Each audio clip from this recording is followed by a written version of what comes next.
78페이지 물질과 혼합물.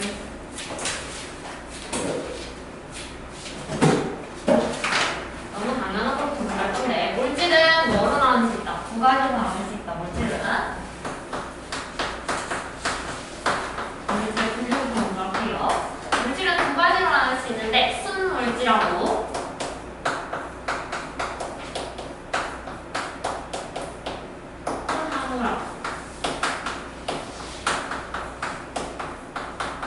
두 가지로 나눌 수 있는데, 자, 순물질이라는 건 뭐냐면 물질이 한 가지 물질.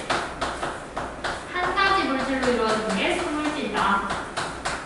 그리고 혼합물은 여러 가지 물질이 섞여 있는 게 혼합물이다. 혼합, 섞여 있다.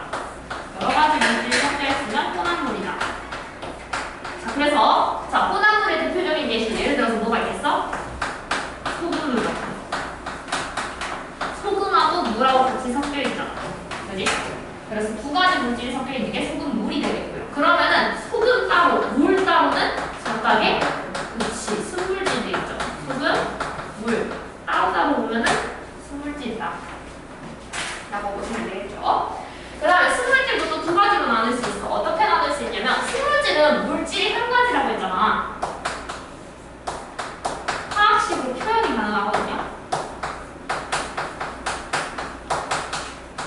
우리 예를 들어서 물 하면은 H2O라고 이렇게 영어 이름 쓰는 거 있죠. 이렇게 쓸 수가 있어. 이렇게 썼을 때 원소가 한 가지만 등장하는 것과 한 가지 원소만 등장하는 것과 그 다음에 여러 가지 원소가 등장하는 게 있는데, 한 가지 원소만 들어가 있는 거를 뭐라고 하냐면 원소 하나다라고 해서 풋 원소 물질.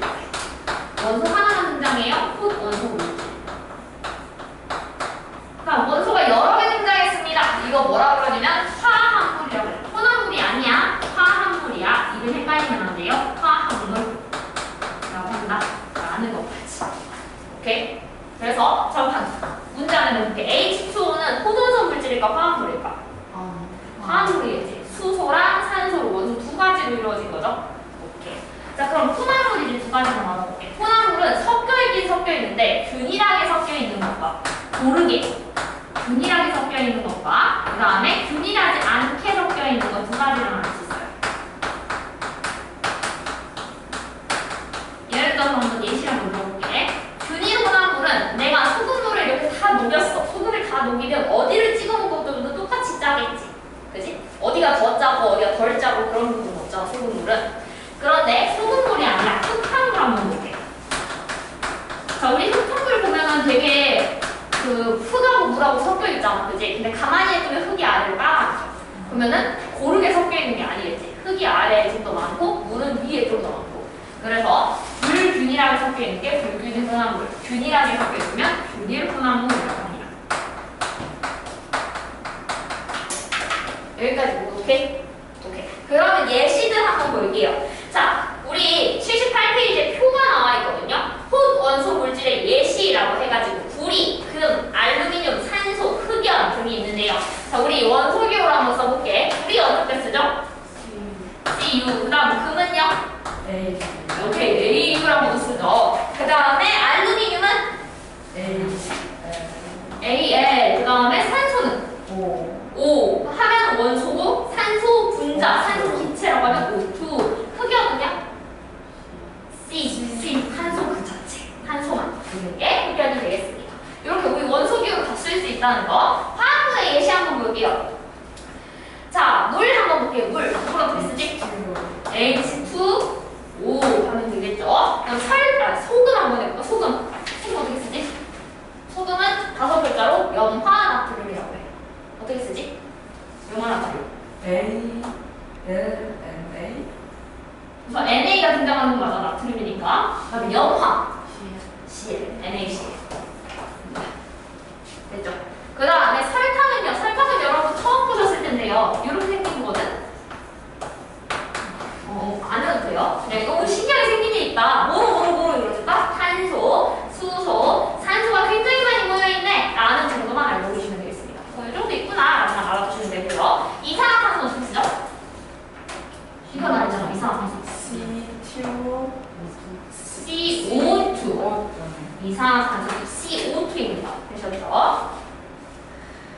이렇게 알아두시면 될 것 같아요. 자, 그리고 이런 것들은 분해할 때, 자, 혼원수 물질은 원소 하나로만 이루어져 있으니까 이거 분해 가능해 안 해?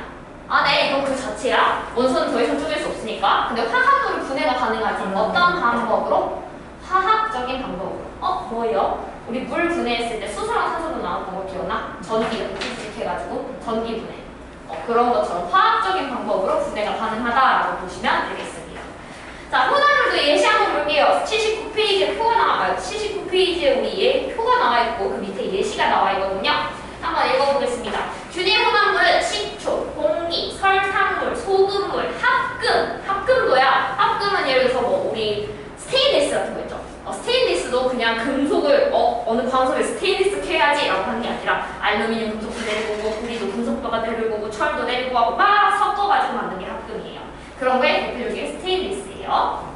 그 다음 불균일 혼합물은 흙탕물, 암석. 암석도 보면 우리가 막 돌덩이를 보면은 검정색 점이 많이 찍혀있는 부분도 있고 하얀색 점이 많이 찍혀있는 부분도 있고 막 불균이라고 섞여 있는 거고 과일 주스, 알로에 주스 생각하면 돼. 아래 빨간 거 있잖아요. 그죠? 과일 주스. 그 다음 우유도 우리 항상 흔들어 먹으라고 하지. 왜? 가만히 놔두면 아래에 지방 알갱이가 뭉쳐다녀요. 그래가지고 흔들어 먹어야 된다고 해요. 알겠죠? 이 정도까지 알아두시면 될 것 같아요. 우리 파란색 박스, 탐구 박스 한번 읽어볼까요? 철가루와 같이 읽어볼게요. 같이. 자, 철가루 7g이랑 황가루 4g을 막자사발, 우리 막자사발 이렇게 부시는데 넣어가지고 잘 섞었어, 가루를 두 개를. 그리고 시험관 A랑 B에 담았어. 이런 거는 철이랑 황을 그냥 섞은 거지. 섞은 거니까 혼합물일까 순물질일까? 혼합물이겠지. 철이랑 황이 섞인 거야. 그 다음에 A는 가만히 놔뒀어. 그럼 A는 혼합물 그대로, B는 가열을 했어. 따뜻하게 가열했구나. 그래서 색깔 변화를 관찰을 했다. 오케이. 그리고 난 다음에 A랑 B에 자석을 가까이 대고 붉은 염산을 가할 때 기체를 우리가 확인을 해봤다. 우선 A는 가만히 놔뒀으니까 그냥 혼합물이 될 거고요. 그 다음에 B 같은 경우는 섞은 다음에 가열을 했잖아. 뭔가 얘가 변화를 줘버린 거지. 그래서 얘가 성질이 변해버린 거야.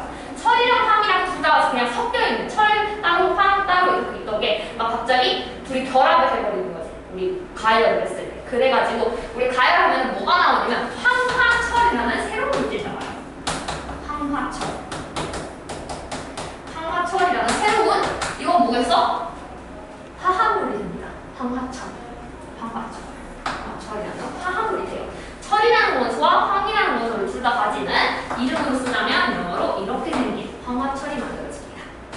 됐죠? 가열했을 때는 이런 일이 일어나는 거야. 자, 그래가지고 자석을 가까이 하고 묽은 염산도 한번 확인을 해봤는데요. 먼저 보니까 철은 원래 색깔이 짙은 회색, 우리가 아는 철 색깔이죠. 그리고 자석을 가까이 하면 끌려오는 성질이 있었어요.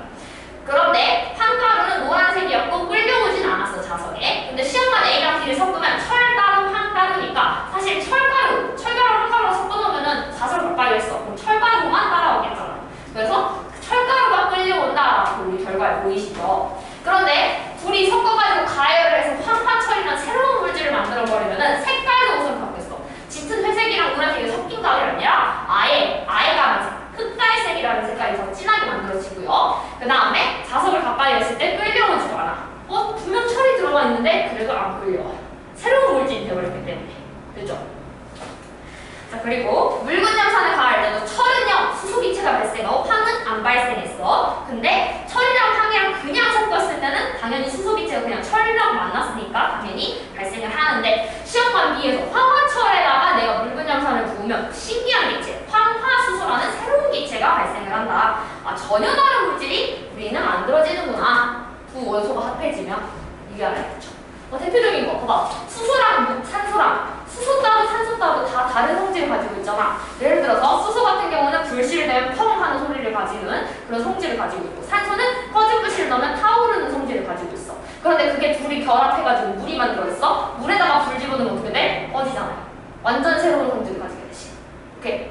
그래서 원소 다 모여가지고 새로운 성질을 가지게 되는 게 화합물이다 라고 보시면 되겠습니다.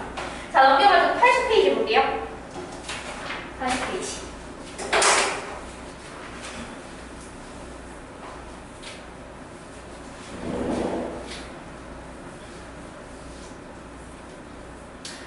순물질하고 혼합물의 대표적인 그 차이점인데요. 우리 가열을 해봤을 때 순물질 같은 경우는 예를 들어서 물 같은 경우는 100도에서 끓어 라고 해서 끓는 점이 이렇게 일정해. 100도에서 끓어 라고 확인이 돼요. 그런데 콩나물 같은 경우 예를 들어서 설탕물을 내가 끓였다고 해보자. 그럼 설탕물은 훨씬 더 높은 온도에서 끓고요. 약간 이게 일정한 동안이 없어. 점점 올라가. 이런 그림이 만들어져요. 됐죠? 이게 순물질이고 이게 콩나물 그래프라는 거 알아두셔야 돼요. 가열을 했을 때 이렇게 된다. 그럼 왜 그럴까? 생각을 한번 해볼게요. 자, 우선 순물질에서 온도가 이렇게 일정한 이유는 무엇 때문이야? 상태 변화에 열을 사용해서 온도 변화할 때 내가 열을 쓸 수가 없기 때문에 그냥 온도가 일정한 거였지. 그지? 근데 혼합물 같은 경우 예를 들어서 설탕물이라고 하는 거야.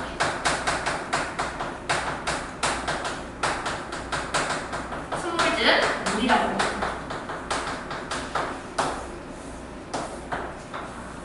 끓일 거야. 여기 입자들이만 있어. 끓음이라는 건요. 여기 있는 입자들이 튀어나가는 거잖아. 표면에서든 안쪽으로든 어찌됐든 튀어나가는 게 끓음이었잖아요. 그죠?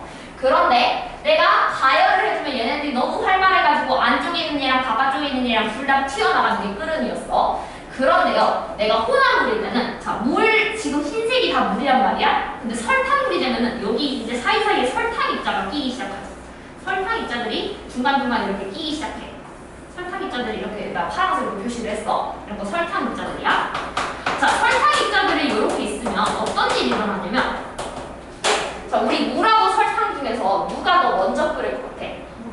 물이 먼저 끓겠지 당연히. 그래서 물이 먼저 가열을 해줬을 때 물이 먼저 날아갈 건데 물이 날아갈 때 이렇게 봐. 날아가려고 하는데 지금 설탕이 막고 있어. 길을. 그러니까 잘 날아갈 수 있겠어 없겠어? 없겠어. 그래가지고 설탕이 물 입자가 날아가는 걸 방해해야 하는 역할을 해요. 그러니까 끓는 점이 100도보다 더 높아야 되겠지. 그지? 오케이. 그리고 100도보다 더 높아지고요. 그리고 난 다음에 온도가 왜 계속 또 올라가는데 선생님? 자, 날아가면 날아갈수록 물 입자가 많아져 적어져? 적어져. 설탕 입자는 많아져 적어져? 그대로지. 설탕 입자는 똑같아. 그래서 방해하는 인원은 똑같아. 그런데 날아가는 애들이 점점 적어져. 그러면 한 명이 원래는 한 명만 뚫고 나가면 됐었단 말이야. 근데 이제는 친구들이 다 없어져가지고 설탕들이 훨씬 더 많아졌어. 훨씬 더 많아지게 느껴졌어. 이 물 분자 입장에서. 그러면은 이 날아가기 쉽지가 않겠지. 방해를 더 많이 받는 효과가 되는 거죠. 그래서 더 날아가기 힘들어서 온도가 더 올라간다라고 보시면 돼요. 되셨나요? 오케이? 요렇게 이것까지 이해할 수 있으면 되겠습니다. 됐죠?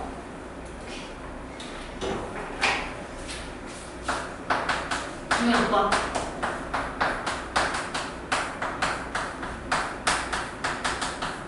농도가 진해지면 끓는 점은 높아진다, 낮아진다? 농도가 진해지면 높아진다. 농도가 진해지면 끓는 점은 점점 높아지는 효과가 있다. 왜? 물이 점점 날아가 버리니까 설탕이 더 잘 방해를 하는 효과 때문에. 지우야 이해했어? 오케이, 여기까지. 그 다음 비슷한 거 한번 해볼게요. 비슷한 거. 이번엔 얼려볼 거야. 얼릴 거야. 자, 얼릴 때요. 물은 당연히 0도에서 얼죠. 물은 0도에서 얼어요. 순물질.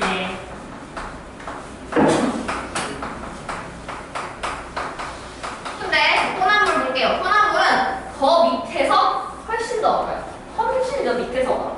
그리고 꺾일 때도 이렇게 아래로 꺾이는 거 보여요? 오케이? 이게 혼합물.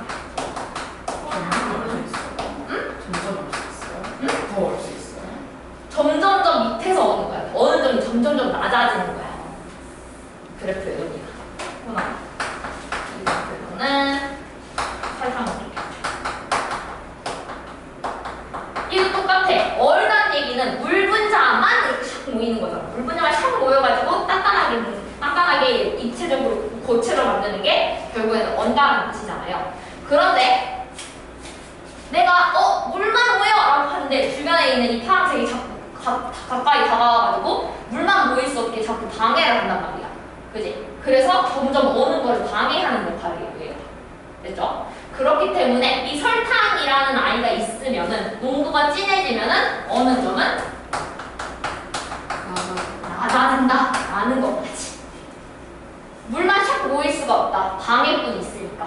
그리고 그 방해꾼이 이 소규모로 물이 조금씩 모였는데 조금씩 모일수록 남은 물들이 이제 설탕한테 방해되는 그 효과는 더 커진다. 그래서 더 어느 점이 내려간다라고 보시면 되겠습니다. 되셨나요? 근데 계속 내려가요? 네, 쭉 내려가요. 쭉. 더 얼어져요? 네, 쭉 내려갑니다. 계속 얼어져요? 계속 물 다 없어질 때까지, 물이 다 얼 때까지 여기서 쭉 내려가요. 그리고 난 다음에 설탕이 얼어요. 설탕을 어차피 놓치니까 이제 나오면. 자, 이렇게 본다라고 보시면 되겠고요.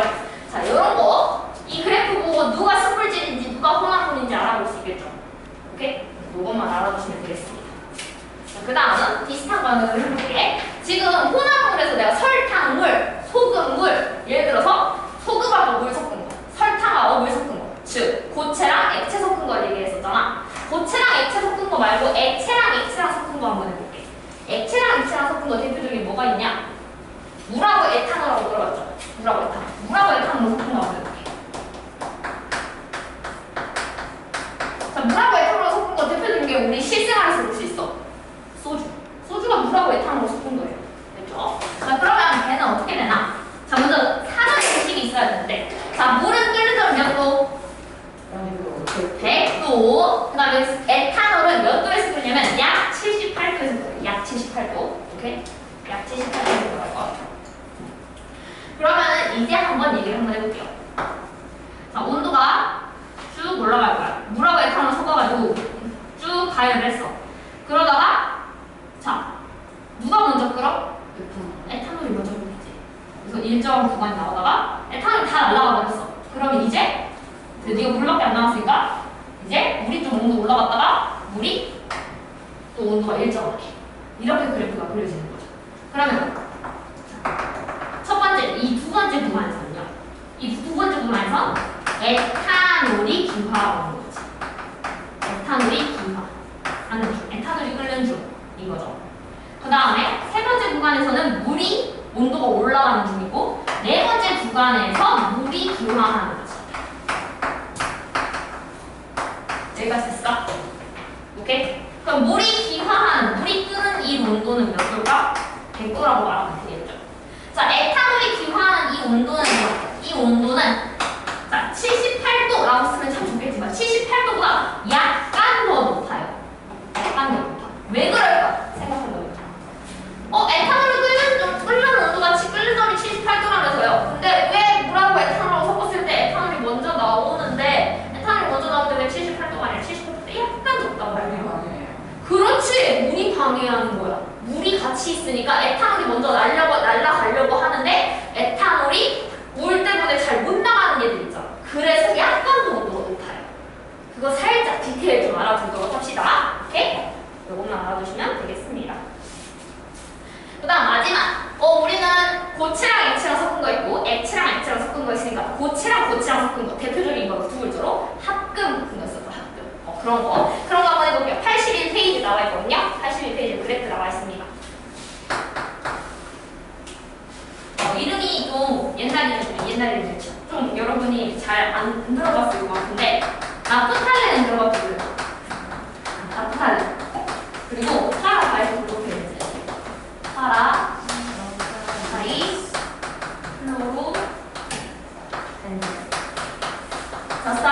자, 파라바이크로펜젠이 한 이름이야. 파라 이렇게 다시 붙였다고 해서 이거 다른 거 아니야? 이렇게가 이름 하나야. 됐죠? 오케이? 파라다이크로벤젠이라는 아이인데요. 자, 볼게요. 파라다이크로벤젠이라는 아이는 우선 끓는 점, 녹는 점, 고체니까 녹는 점을 그래프를 이렇게 그렸어. 그 다음에 나프탈렌 그래프 그려볼게요. 나프탈렌은 이렇게 생겼거든요. 그런데 얘네들이 섞어가지고 합금 만들어서 내가 녹여봤어. 녹여봤더니 녹는 점이 어떻게 되냐? 자, 녹는 점은 다른 말로 어느 점하고 똑같잖아. 자, 둘이 섞었으면은 어느 점은 높아지거나 낮아지겠지. 이 온도보다 둘 다 낮게. 이렇게. 이게 섞은계입니다. 이게 혼합물이에요. 그렇죠? 혼합물은 어느 점이 더 낮아진다라는 거 알아두시면 되겠습니다. 그리고 얘네가 몇 대 몇의 비율로 바뀌었는지, 몇 대 몇의 비율로 섞었느냐에 따라서 이 온도도 막 바뀐다라는 것까지 알아두시면 되겠습니다. 오케이? 요런 것까지. 자, 우리 81페이지에 혼합물의 성질과 이유 한번 쭉 읽어보도록 할게요. 먼저 혼합물이 되면은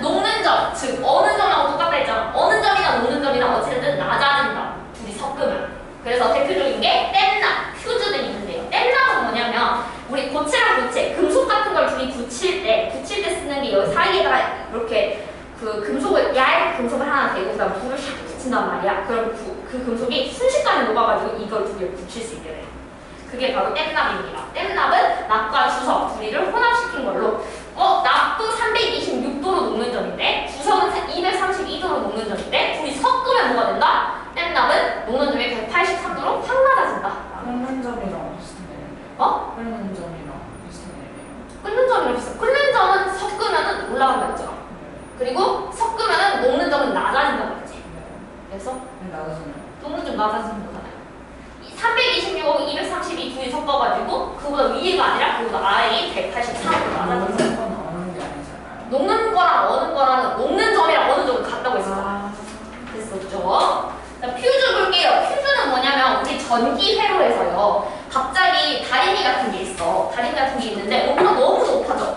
그러면은 이거 빨리 퍼져야 될 거 아니야. 안 그러면 그 다리미가 계속 불을 일으킬 수, 화재를 일으킬 수 있으니까. 그래서 알아서 꺼지게 하는 그런 기구들이 있는데요. 그게 바로 퓨즈입니다. 퓨즈는 도선이 이렇게 있으면 도선이 전기가 막 흐르면은 열이 나잖아. 그지? 그 전류가 너무 세게 흐른다라고 하면 열이 너무 발생되니까 그 열 때문에 확 녹아가지고 얘를 아예 도선을 끊는 역할을 해요.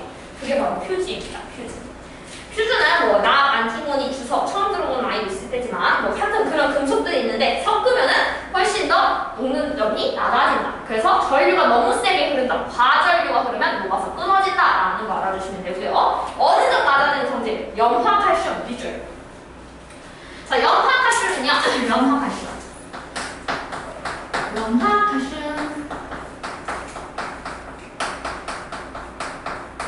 자, 염화칼슘 한번 볼게. 자, 염화이온 어떻게 쓰지? Cl 염화이온 Cl 마이너스. 오케이. 칼슘 이온은 칼슘 Ca 플러스 2 플러스 있다. 그러면은 요거 몇 개 있어야 돼? 2개. 2개. 요거는 하나. 염화이온 쓸 때는 양이온 먼저, 음이온 먼저. 양이온 먼저. 양이온 먼저. 이겁니다. 염화칼슘. 영어 이름으로 쓸 수 있어야 돼. 자, 이 염화칼슘은 대표적인 우리나라에 쓰는 제설제예요. 제설제. 제설제는 뭐냐면 제거한다. 눈을 제거하는 눈 없앨 때 쓰는 거. 우리 눈 많이 내리면 막 뿌리고 다니잖아. 뭔가를 소금 같은 거 팍팍 뿌리잖아요. 근데 그게 소금이 아니라 제설제 CaCl2 염화칼슘입니다. 자, 염화칼슘을 뿌리는 이유는 뭔가요? 염화칼슘을 막 뿌렸잖아? 그러면 우선 눈이라는 순물질, 결국에 물이 온 거잖아. 그게 얼음에다가 내가 제설제라는 걸 뿌려버리면 혼합이 되죠. 혼합이 돼서 혼합물이 결국엔 되는 거지. 뿌려버려가지고. 혼합이 되면은 어느 점이 올라간다고 그랬어? 내려간다고 그랬어? 내려간다고 했어. 어느 점이 내려가? 이 말은 뭔 말이냐면 원래 물이 얼었거든? 물이 얼어가지고 0도씨 이하여가지고 얼었어. 그런데 내가 제설제를 팍 뿌리는 순간 혼합물이 되면서 어느 점이 마이너스 40도로 확 내려가는 거야. 그러면은 내가 지금 온도가 한 마이너스 10도밖에 안 돼. 그러면 마이너스 40도 아직 안 깠잖아. 그러니까 얼었어 안 얼었어? 안 얼겠지. 그래서 걔가 안 어는 효과가 됩니다. 그래서 얼지 않는 눈을 없애는 게 아니라 눈을 얼지 않도록 관계하는 거야. 그게 제설제입니다. 됐죠? 그래서 우리 제설제 뿌리면 막 이렇게 좀 차들 막 다르면 막 눈이 좀 더러워지잖아요. 그지? 그걸 말하는 거야. 선생님, 염화칼슘이 소금이랑 달라요. 소금은 NaCl이다. 됐죠? 소금은 염화나트륨이고 얘는 염화칼슘이고. 자, 그다음 강물. 우리 추운 겨울에 한강은 얼 수 있어. 한강은 가능해. 강은 짜지 않으니까 강물은. 근데 바닷물 얼 수 있어? 바다는 얼기 힘들어. 왜 바다는 얼기 힘들어? 바다는 굉장히 짜거든요. 염화나트륨도 들어있고 염화 마그네슘도 들어있고 굉장히 뭔가 많이 들어가 있어. 많이 들어가 있으니까 농도가 진하잖아. 농도가 진하면 어느 점은 더 내려가겠지. 어느 점은 제일 낮습니다. 엄청 낮아요. 그렇기 때문에 그 온도까지 갔다? 그럼 인간 안 살아있어. 이미 죽었어. 알겠지? 그럴 때다. 그리고 냉각수 볼게요. 겨울철에 자동차에 냉각수가 얼지 않도록 부동액을 넣는다. 부동액. 이름에서 알 수 있다시피 부 아니라 동. 얼지 않는 용액입니다. 라는 뜻이야. 부동액. 냉각수입니다. 자동차는 원래 굴러가면은 뜨겁잖아. 많이 굴러가면 엔진도 있고 그러니까 뜨겁잖아. 그걸 식혀주려고 쓰는 게 냉각수라는 거야. 물이야 물. 근데 그게 물이 기본이기 때문에 냉각수잖아. 물이 기본이기 때문에 걔를 겨울철에 놔두면 얼 수도 있잖아. 얼어버리면은 자동차가 안 굴러갈 수도 있단 말이야. 그게 얼어버려가지고. 그래서 안 얼게 절대 얼지 않고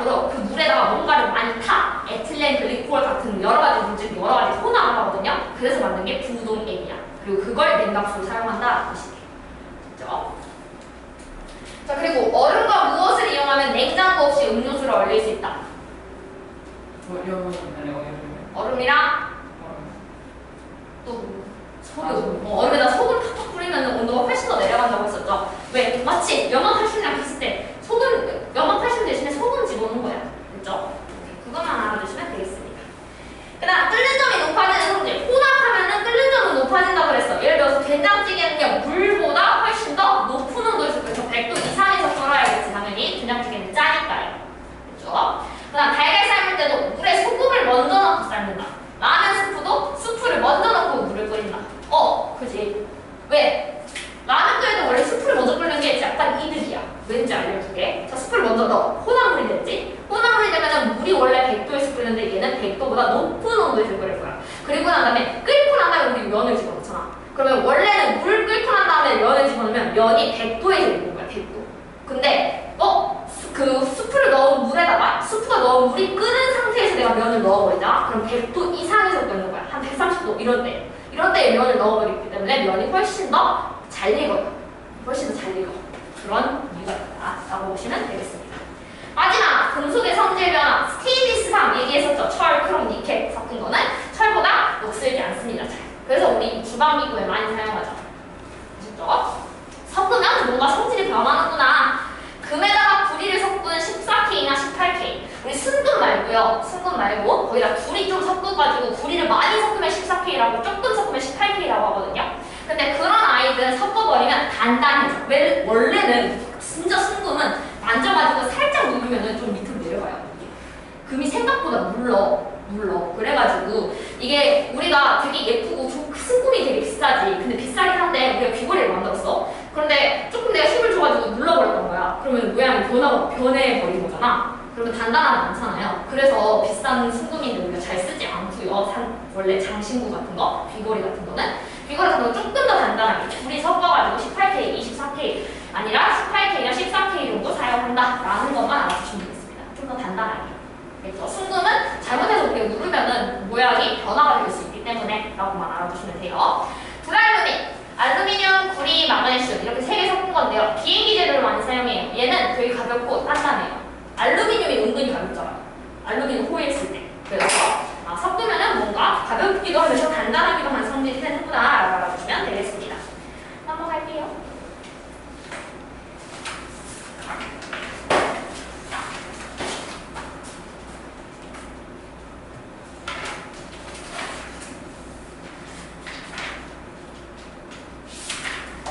자, 물질의 특성 86페이지입니다.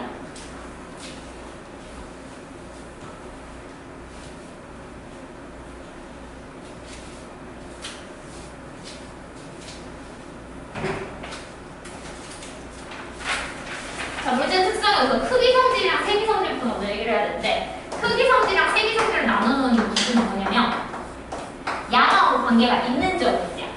양이 많아졌을 때 값도 변한다 라고 하면은 크기 성질이에요. 근데 양하고 전혀 관계없이 예를 들어서 물은 100g이든 200g이든 끓는 점은 무조건 100도잖아. 그지? 그럼 물은 양의 관계 있어 없어? 없어. 그러면 세기 성질이 되는 거야. 끓는 점은 세기 성질이 됩니다 라고 보시면 됩니다. 세기. 힘의 세기 얘기해야 돼. 세기 성질이라고 하는 거. 크기 성질은 양에 따라서 관계가 있는 거고 세기 성질은 양에 따라서 관계가 없는 겁니다. 대표적인 예시들 우리 한번 읽어볼게요. 크기 성질은 질량, 부피, 길이, 에너지, 전기 저항 등 우리 크기들을 비교할 수 있는 것들. 이게 크기 성질이고 세기 성질은 밀도, 끓는 점, 녹는 점, 어느 점, 용해도, 비열, 온도, 농도, 압력 등이 있다라고 알아보시면 되겠습니다. 그렇구나. 뭐 우리 모르는 단어는 없죠. 비열은 안 배웠을 수도 있는 비열은 물릴 때 아마 배울 거예요. 물릴 때 배울 거다라는 것만 알아주시면 됩니다. 자, 그리고 난 다음에 우리 또 이제 배워야 될 거면 물질의 특성입니다. 물질의 특성. 자, 물질의 특성은 우리 많이 들어봤지만 밑에 다른 물질과 구분되는 그 물질만의 고유한 성질입니다. 예를 들어서 자, 끓는 점이 100도 이하에 손들어 이 세상에서 물질 다 모아놓고 자, 끓는 점 100도 이하에 손들어 라고 하면은 물만 손드는 거예요. 끓는 점이 100도 이하는 물밖에 없어. 오케이? 예를 들어서 또 밀도도 물질의 특성이거든요. 밀도가 1 이하에 손들어 라고 하면 또 물이 손이 드는 거예요. 그죠? 끓는 점 78도 손들어 라고 하면은 에탄올이 손을 드는 거예요. 걔밖에 없어. 78도인 다른 아이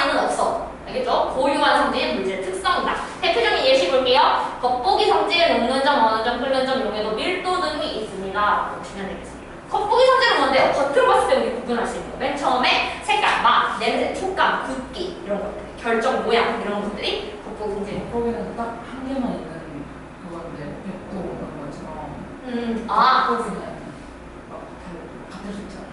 그쵸. 색깔이 예를 들어서 흰색인 고체 손들어라고 하면은 소금도 손을 들고 설탕도 손을 들고 이 세상에 있는 웬만한 그 물질들이 다 손을 든단 말이에요. 흰색이 되게 많아가지고. 그래서 이 겉보기 성질은 완벽하게 물질의 특성을 구분할 수는 없지만 그래도 흰색인 아이와 뭐 파란색인 아이는 두 개를 구별할 수 있잖아. 그래서 물질의 특성이라고 넣어주기는 합니다. 근데 좀 완벽하진 않아요. 그렇죠? 물질의 특성 가지고는 옆에 나와 있어 86페이지에 겉보기 성질의 한계라고 해가지고 완벽하게 물질을 정확하게 구별하지 못할 수도 있다라는 거. 너무 노란색으로 보이기 때문에. 그리고 색깔이라는 건 사실 사람마다 보는 게 다르잖아. 그래가지고 색깔에 되게 예민한 사람은 이게 조금 더 푸른색 빛이 도는 흰색인데 약간 이런 식으로 말을 할 수가 있어. 사람 내 눈에는 그냥 흰색인데 말이지. 좀 더 색깔이 예민한 사람들. 그러니까 사람마다 감각이 달라가지고 이거는 한계가 있다라는 정도만 알아두시면 되겠습니다. 그렇죠? 자, 크기 성질 우리 두 가지 배울 건데요. 오늘 예시로 두 가지 배울 건데 부피랑 질량 배울 겁니다. 부피의 질량. 자, 부피는 대표적인 단위 밀리리터, 세제곱 센티미터, 리터 이런 것들이겠죠. 부피 단위. 자, 부피는 어떻게 측정하나요? 측정하는 기구 있습니다. 우리 86페이지 밑에 세 개의 그림이 있거든요. 파란색이랑 노란색 액체에 들어가 있는 거 있잖아. 피펫, 눈금 실린더, 부피 플라스크 되어 있습니다. 피펫은 되게 쬐끄만 액체 한 3mm 떠오세요, 뭐 5mm 떠오세요 하면 되게 조그마잖아. 눈금 실린더로 하면 요만해. 그러니까 좀 부적합하단 말이야. 그래서 얇은 반. 피펫 어떻게 생겼냐면 이렇게 생긴 그냥 얇은 반입니다. 피펫. 이렇게 눈금 들어있는 거 피펫이고요. 그 다음에 눈금 실린더 액체 한 30mm 떠오세요, 50mm 떠오세요 라고 할 때 이럴 때 여기다가 집어넣는 거. 이게 눈금 실린더. 그 다음에 액체 1리터, 2리터 데리고 오세요 라고 하면은 엄청 양이 많잖아. 그래서 부피 플라스크라고 합니다. 부피 플라스크는요, 신기하게 여기 눈금이 되게 많았었잖아. 1mm, 2mm, 3mm, 4mm 이렇게 쫙 있단 말이야. 얘는 눈금이 하나야. 1리터짜리 부피 플라스크라고 하면 여기까지 담으면 1리터 2. 그러면 1리터 가지고 내가 500ml를 데리고 오면요, 500ml는 못 따라. 500ml는 500ml 부피 플라스크 따로 가지고 와가지고 거기서 따라야 돼. 그죠? 얘는 눈금이 하나다라는 것만 알아두시면 돼요. 부피 플라스크가. 그 정도만 알아두시면 되고요. 87페이지. 자, 우리 이제 고체, 액체, 기체, 부피 측정하는 방법들 배울 건데요. 당연한 거다.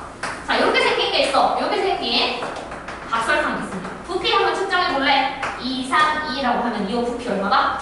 12? 12가 가로, 세로, 높이 여기 곱하는 거 아세요? 너 수학에서 했었잖아, 그지? 자, 그런데 이렇게 생긴 게 아니야.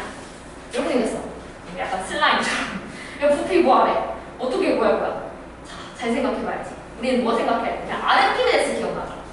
아르키메데스. 그게 생각이 안 나는 우리. 자, 욕조가 물에 담겨져 있어. 우리가 이제 들어가면 물이 빠져나오지. 얼마만큼 빠져나와? 우리 몸에 차지하는 공간. 우리 몸의 부피만큼 빠져나오는 거잖아. 그죠? 그것처럼 얘는 부피 알고 싶어? 그러면 우선 물이 엄청 많이 담긴, 물이 꽉 담긴 곳에다가 내가 놔두고, 그 다음에 물이 한 요만큼만 담겼다고 해보자. 요걸 담궜어. 담그면은 부피가 올라갈 거잖아. 이만큼 올라왔을 때 요만큼이 얘의 부피가 되는 거예요. 됐죠? 담궈버리면 돼요. 그러면 이제 선생님 담그려고 했는데 스티로폼 같은 거 물에 뜨잖아. 안 담궈지는데요. 그럼 어떻게 해요? 그럴 때는 억지로 눌러야지. 철사 같은 걸 억지로 누릅니다. 눌러가지고 꽉 잠기게 한 다음에 부피를 측정한다 라고 보시면 되겠습니다. 되셨나요? 철사 부피 빼줘야죠.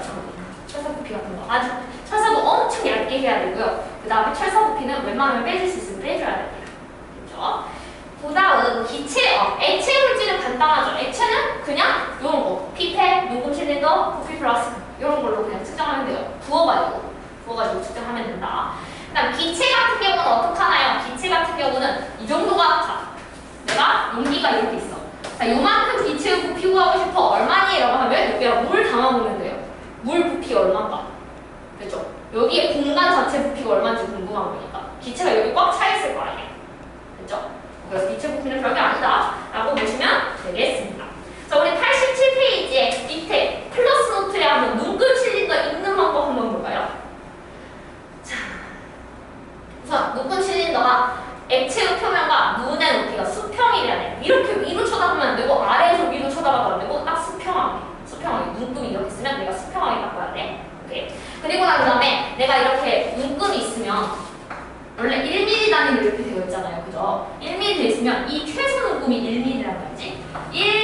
단위의 10분의 1까지 어리면서 우리가 여기서 내 눈에서 이렇게 살짝 봤을 때 10분의 1로 나눠졌다고 했을 때 그 중에 어디인가까지 그래서 몇 점 몇까지 10.7 뭐 이런 식으로 최소 분기의 10분의 1까지 어린해서 읽는다 라고 보시면 되고요. 우리 이렇게 잘 읽다 보면은 실험을 하다 보면 이게 그냥 이렇게 딱 되어 있는 건 아니야.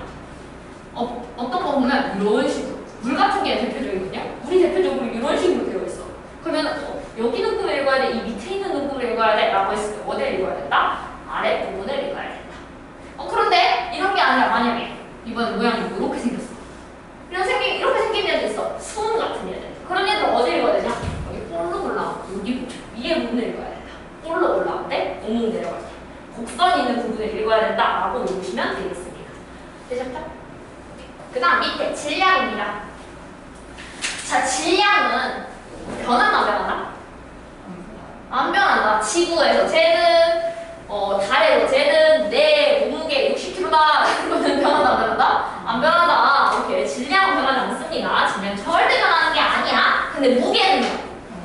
변하죠. 무게는 달에서 재는 거랑 지구에서 재는 건 다르다 그랬지. 그치? 무게는 다르다라는 거 알아두시면 되겠습니다. 그리고 물질의 고유한 양이고요. 단위는 킬로그램, 그램 이런 식으로 쓴다라는 거. 톤도 쓰기도 하죠. 몇 톤, 몇 톤 이렇게 얘기한다. 라고 보시면 되겠고요. 측정하는 기후 미적 시저울, 양팔 저울, 전자 저울들은 있는데요. 우리 미적 시저울 87페이지 한번 볼까요? 미적 시저울은 뭐냐면 접시 그냥 두 개 달려 있어서 일접시 저울이야. 그래서 한쪽에는 내가 측정하고 싶은 걸 놓고 핸드폰이 몇 g인지 궁금해 딱 넣어놔. 그리고 나다음에 이게 이제 이렇게 무거울 거 아니야. 얘를 아무도 안다고 했으니까. 그 다음에 여기다 분동이라는 걸 놔요. 뭐 10kg짜리, 뭐 5g짜리, 10g짜리 이렇게 하나씩 넣어보는 거야. 그래서 점점 이렇게 하다가 수평이 맞춰질 때까지 분동을 놔요. 그래서 얘 분동이 얼마나 맞아있나 그걸 읽으면 됩니다. 이게 미적 지식을 사용하는 방법입니다. 아셨죠? 자, 이때 분동 놓을 때 무거운 것부터 넣어야 될까? 가벼운 것부터 넣어야 될까? 그치, 무거운 것부터 먼저 넣어야겠지. 무거운 것부터 넣는다라는 거 알아두시면 될 것 같아요. 당연히 0점 조절부터 먼저 해야겠지. 약간 삐뚤어져 있는 데서 시작하면 안 되겠잖아. 항상 딱 맞춰놓고 0점 조절 해놓고 한다라고 알아두시면 되겠습니다. 88페이지 넘어갈게요. 밀도 볼게요. 밀도. 밀도까지 하고 우리 쉴 거야. 자, 밀도는 먼저 색이 성질입니다. 물질의 특성이기도 한다고 그랬어. 밀도. 밀도는 어떻게 측정하는데요? 밀도는 계산하는 값이 부피분의 질량으로 계산을 하면 나오는 값이 밀도입니다. 밀도. 이거 한글 이름으로 뭐라고 그러냐면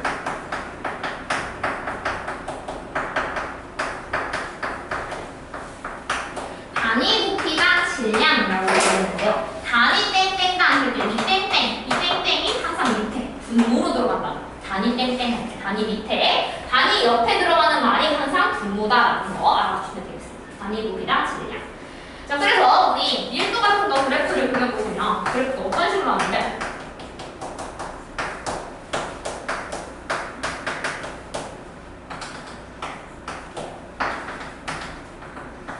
자, 이렇게 나왔어.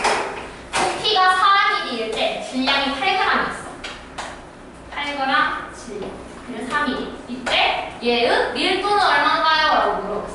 밀도는 얼마인데? 4분의 8 하면 되는 거잖아. 그지? 그래서 2g per 밀리터라고 쓰면 되고 이게 단위나 그램 per 밀리터가 밀도의 단위. 자, 이거 어떻게 구하나요? 여기 기울기 구하면 되겠구나. x 증가량분의 y 증가량. 간단하죠? 아, 밑에 부피고 위에 질량 있을 때 얘기야. 오케이? 이렇게 나눠주면 된다. 그럼 기울기가 큽니다. 기울기가 다 팝니다. 아니면 밀도가 크다는 얘기야, 작다는 얘기야? 크다는 얘기지. 기울기가 크다는 얘기는 가파르다는 얘기는 기울기가 크다. 밀도가 크다라는 얘기니까 이거 수학에 가깝죠? 오케이? 이거 수학에 가까운 거지. 자, 밀도는요. 물질의 양에 관계가 있을까요? 없을까요? 양에 관계가 있을까 없을까? 있어요. 세기성질인데? 없어요. 없어요. 세기성질이니까 관계 없습니다. 물이 100g이든 200g이든 300g이든 1kg든 물의 밀도는 1이라고 딱 정해져 있다. 됐죠? 부피분의 질량은 일정하다라는 거. 그리고 물질의 특성입니다. 밀도는 특별하게 물질의 특성이다라는 것까지 알아두시면 될 것 같아요.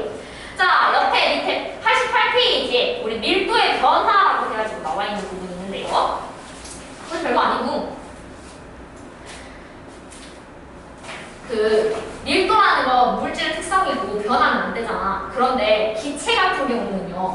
자, 질량은 기체가 있어. 기체의 질량 변해 안 변해?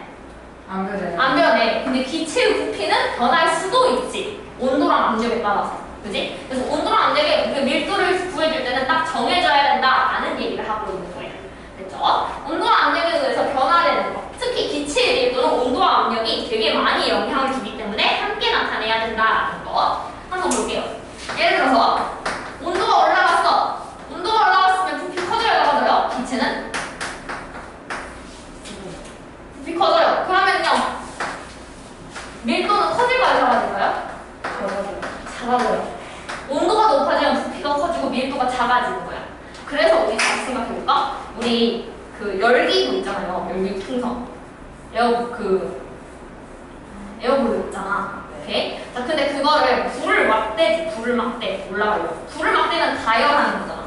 온도가 높아져 부피가 커져가지고 빵빵해져. 풍선이. 빵빵해지면서 그 풍선 안에 있는 공기들의 밀도가 작아지죠. 밀도가 작아지면 위로 떠요. 밀도가 작아지면 위로 뜬다. 밀도가 무거워지면, 밀도가 커지면 아래로 가라앉습니다. 오케이? 요것만 알아주시면 될 것 같아요. 되셨죠? 자, 압력에 의한 거 한번 더 해볼게요. 압력이 커지면 부피는 커져야 되거든요. 압력이 커지면 부피는 작아져요. 부피가 작아지면 밀도는 커진다라는 것까지 알아두시면 좋을 것 같습니다. 당연한 얘기인데 자, 고체, 액체, 기체 중에서 누가 밀도가 가장 클 것 같아? 고체가 가장 빽빽하게 있으니까 입자들이 계속 빽빽하게 있으니까 당연히 제일 밀집되게 밀도가 제일 클 것 같지. 그 다음에 액체, 그 다음 기체다라는 거 알아보시면 되겠습니다. 이거 당연한 얘기. 오케이? 그런데 이게 아닌 경우가 딱 하나 있어. 누구? 얼음.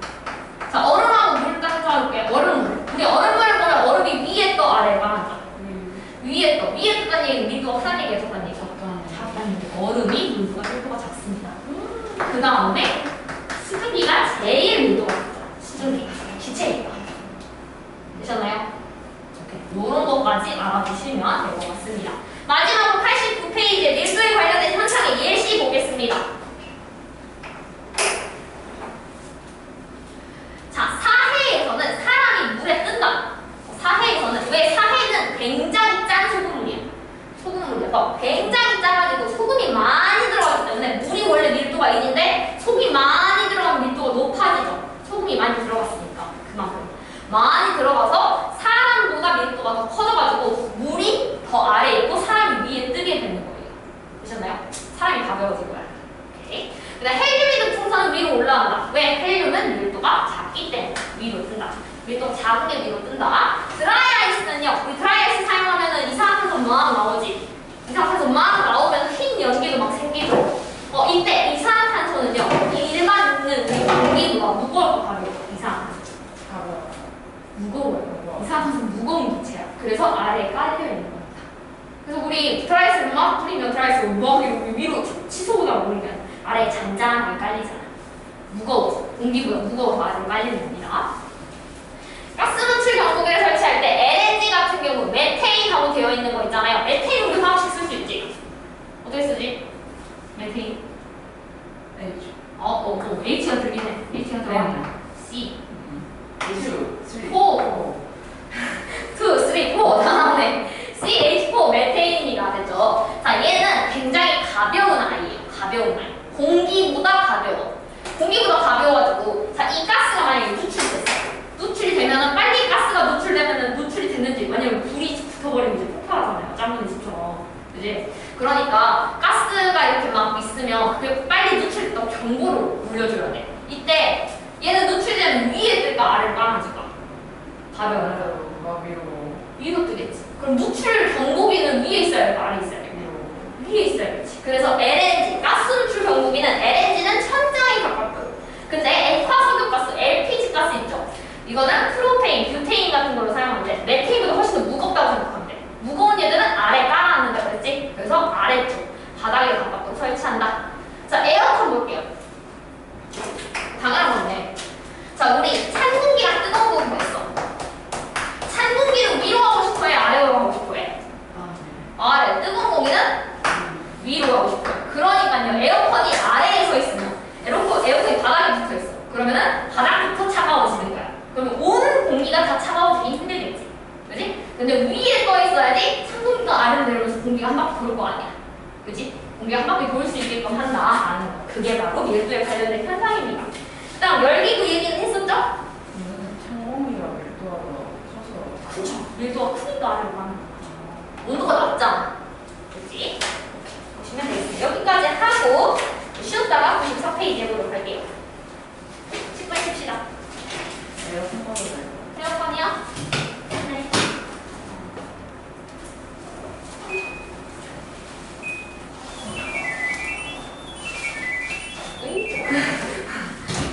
됐다.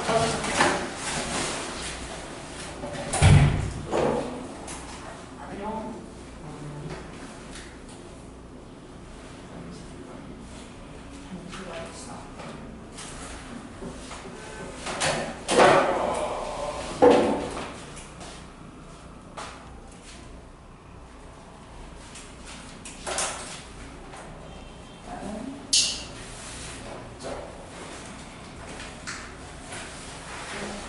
멋진데?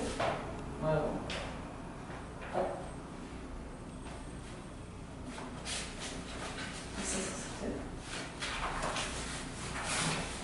아니 나 쌤한테 선생님이 그 하나씩 없는 거 같은 선생님이 나 프린트 안 해줬어 이러셨어요. 내가 안 해주셨던 것 같은데 선생님이 야 숙제를 안 된다면서 어떡해 했는데 잘했네 내가. 아니야 숙제를 못할 수 있어. 그렇게 완벽할 수 있는 거야 친구. 일부러 안 했어. 어? 일부러 안 했어. 왜? 뭐 하시는 걸? 아니, 방금 안 했어. 이건 실수로 하는 거예요?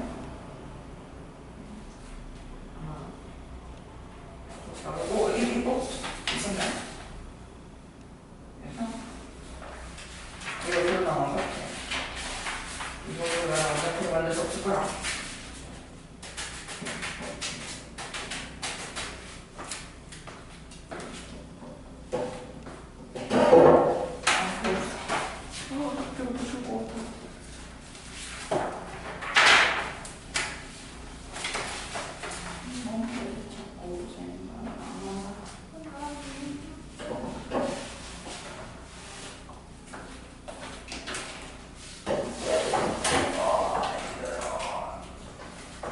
이번에 그 뭐지? 그 물리스트 너무 어렵지 않았어? 아니야. 하나 아니었어? 하나 아니었어? 뭐가 아니야? 한다고. 그러니까 어렵지 않아요. 아니야? 아니었어. 거의 다 못 풀었거든. 질문이 많을 거야. 이거 못해서. 잘하는 게 없는 것 같아. 괜찮아. 난 뭐 있으니까. 한 번에 자꾸 생각나 얘야.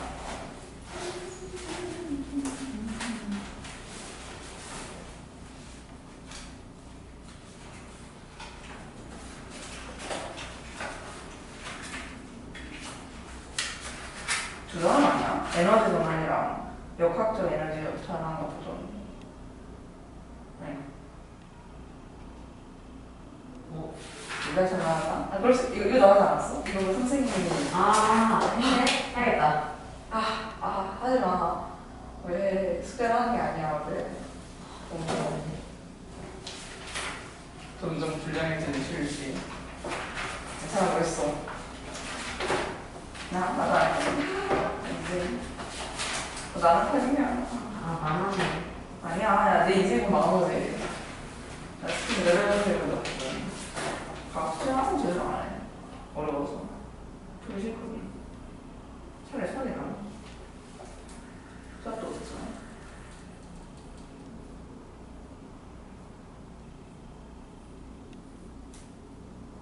아니, 이거 잘 풀어 궁금해서.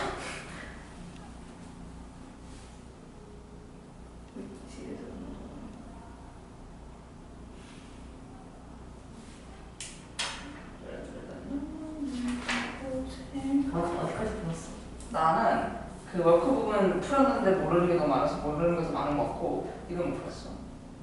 못 풀었어. 왜? 아니, 뭔 소리야?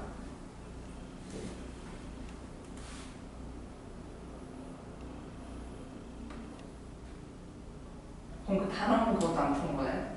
단어. 파이팅. 됐어.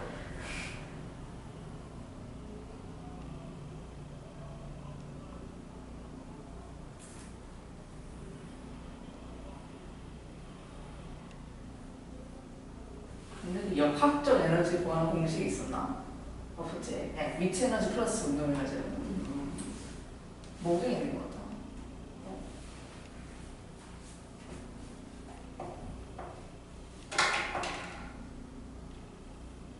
가만히 있어.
오늘은 잠을 안 자는 거 행복해요.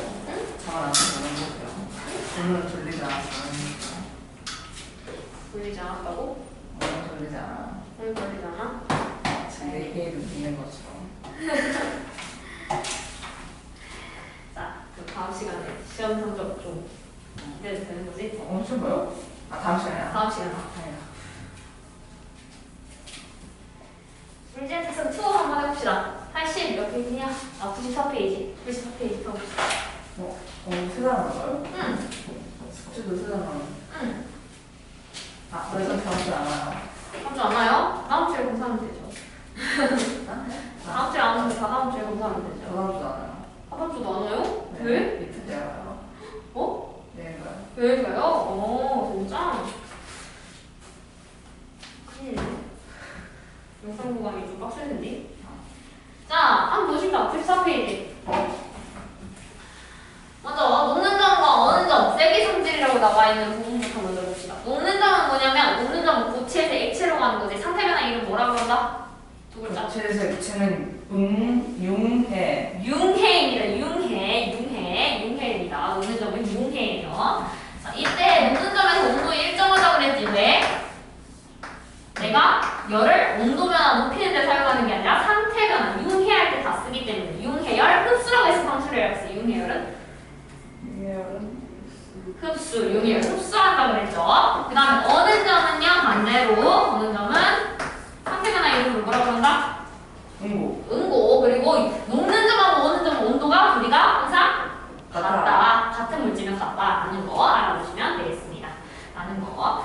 자, 녹는 점이 높아야 되는 거. 쉽게 녹으면 안 되는 이유겠지. 쉽게 녹으면 안 되는 거지. 우리 맨 끝에 94페이지 밑에 조리기구 녹으면 되겠어 안 되겠어? 내가 프라이팬 계란 프라이 해보려고 하는데 프라이팬 녹아. 그러면 안 되겠잖아. 우주 왕복선 로켓 쏘는데요. 굉장히 불꽃이 세게 나오잖아. 거기 녹아버리면 안 되니까 녹으면 안 돼요. 녹는 점 높아야 돼요. 소방관 방화복도 고온의 열을 우리가 받아야 되기 때문에 온도가 높아야 됩니다. 녹는 점 높아야 돼요. 그 다음에 녹는 점이 낮으려면 빨리 녹아야 되는 거. 퓨즈 같은 거 빨리 녹아가지고 끊어져야 되잖아, 전선. 그리고 뗏나, 그다음 플라스틱 같은 것도 빨리 녹아야지 우리가 재활용할 수 있으니까 이런 것들이 있겠습니다. 끓는 점 볼게요. 자, 끓는 점은 액체가 기체가 되는 거잖아. 상태 변화를 뭐라고 그런다? 기화하는 거다. 자, 끓는 점은요, 우리가 특징이 있는데 먼저 입자 간의 인력이 크면 자, 끓는 점이라는 건 뭐지? 결국에는 이렇게 있는 액체 입자들이 있는데 이 액체 입자들이 기체 입자로 날아가는 거잖아요. 그죠? 그치? 액체 입자는 되게 따닥따닥 붙어 있었는데 그게 자유로운 운영으로 기체로 변하는 거잖아. 그러면 액체 입자들이 따닥따닥 붙어 있는 이유는 뭐야? 서로서로 이렇게 막 끌어당기기 때문이지. 이렇게 서로서로 끌어당기는 거 뭐라고 그런다? 입자 간의 인력이라고 그래. 친구가 가지마 라고 해서 이렇게 잡는단 말이야. 근데 난 가야지 라고 하면 뿌리 치고 나가는 게 끓음이란 말이지. 이때 입자 간의 인력, 친구들이 막 붙잡는 힘이 너무 세. 그러면 나가기 쉽겠어, 어렵겠어? 어려워요. 그럼 끓는 점은 높을까 낮을까? 낮아요. 높아요. 높겠지. 끓기가 어려운 거니까 끓는 점은 높은 거다. 입자 간의 인력이 그냥 끓는 점은 높습니다 라고 보시면 되겠습니다. 여기까지 이해됐을까요? 오케이? 자, 그러면 우리 하나 더 할 수 있어. 에탄올하고 물 중에서 입자 간의 인력으로 누가 더 큰 걸까? 물이겠지. 그지. 물이 더 끓는 점이 높잖아요. 됐죠? 오케이. 이런 거 하나 알 수 있고요. 또 하나 더 뭐 있냐면 외부 압력.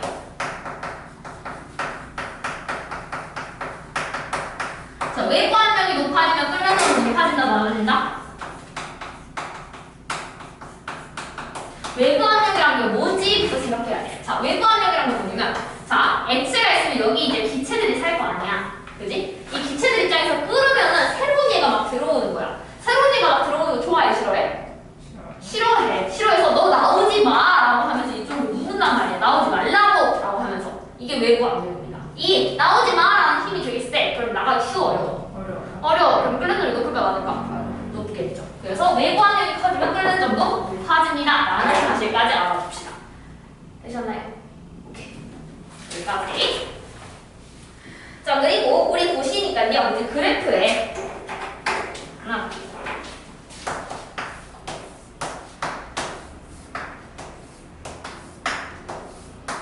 우리 보면은 195페이지에 A, B, C 주황색, 파란색, 초록색 있는 그래프 있으시죠?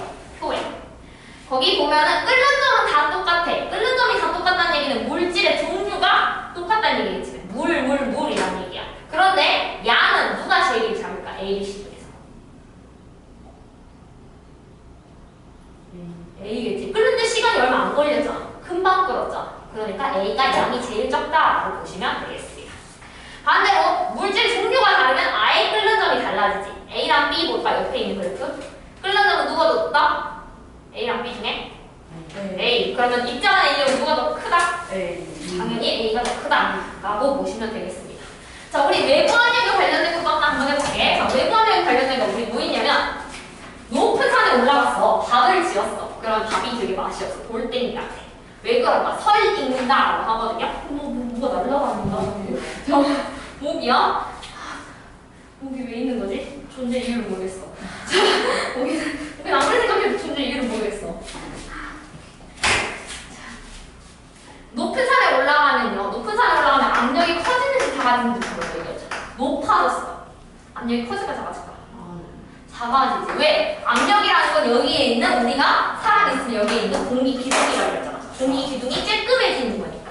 그렇죠? 높아지면 공기 기둥이 쬐끔해지는 거니까 압력이 쬐끔해지는 겁니다. 압력이 작아졌어요? 압력이 작아지면 끓는 점은 높아져요, 낮아져요? 낮아져요. 그러면은 원래 우리 여기서 살았을 때는 땅 밑에 그 산 밑에서 살았을 때는 물이 100도에서 끓는 말이야. 그죠? 물이 100도에서 끓으니까 여기서 그냥 100도 끓는 물에다가 쌀 집어넣으면은 쌀이 익는 거였어. 100도. 100도에서 쌀이 익는 거였어. 그런데 여기서 물을 끓여보면 물이 몇 도에서 끓냐면 한 80도에서 끓어요. 80도밖에 안 되는 물한테 내가 쌀을 집어넣어서 익혀라 라고 하는 거잖아. 그러니까 쌀이 잘 익겠어, 덜 익겠어? 당연히 덜 익겠지. 그래서 살 익는다 라고 하는 거예요. 되셨나요?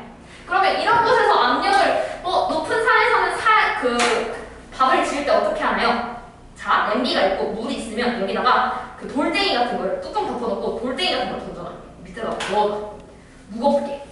왜냐면 뚜껑을 닫아놓고 그 다음에 더 무거운 무게를 주는 거야. 압력이 더 세지라. 그렇죠? 그렇게도 한다라는 거 알아두시면 될 것 같아요. 근데 끓는 걸 맞으면은 80도에서 끓어주면은 더 잘 익는 거 아니에요? 80도에서 끓으면은 쌀은 원래 100도에서 끓어가지고 예쁘게 맛있게 되는 건데 80도에서 끓어버리면 쌀이 안 익잖아. 물은 80도가 끓는 건데 물이 80도에서 끓어버리니까. 됐죠? 자, 그 다음 마지막으로 하기 전에 우리 95페이지에 맨 밑에 있는 부분만 좀 볼까요? 맨 밑에 있는 부분 굉장히 중요해요. 온도에 의한 끓는 점 변화라는 부분입니다. 당연한 건데, 자, 녹는 점이 여기 있다고 쳐. 아직 녹기 전이야. 아직 녹기 전이라서 온도가 좀 낮아. 아직 녹기 전이면 고체일까, 액체일까? 녹기 전이야. 고체겠지? 그지? 자, 녹았어.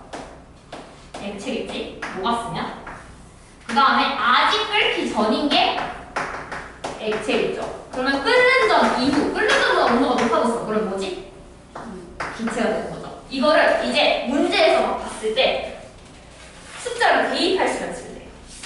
대표적으로 문제를 한번 풀어보면 좋을 것 같은데 문제가 뭐가 좋을까?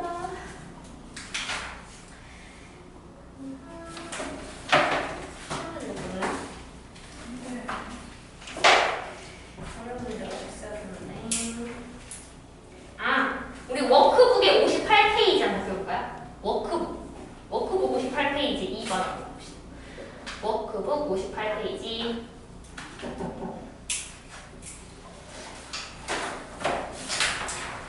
워크북 58페이지 2번. 자, 다음 표는 A에서 E까지 녹는 점과 끓는 점을 나타낸 것입니다. 40도에서 액체인 상태의 물질을 모두 구하세요 라고 했는데 나는 이거 다 하진 않을 거야. A랑 B만 해볼 거예요. 자, 볼게요. A 같은 경우는요, 녹는 점이 2래. 끓는 점은 몇 도래? 68이래. 그렇구나. 근데 40도는요? 40도. 현재 온도가 40도니까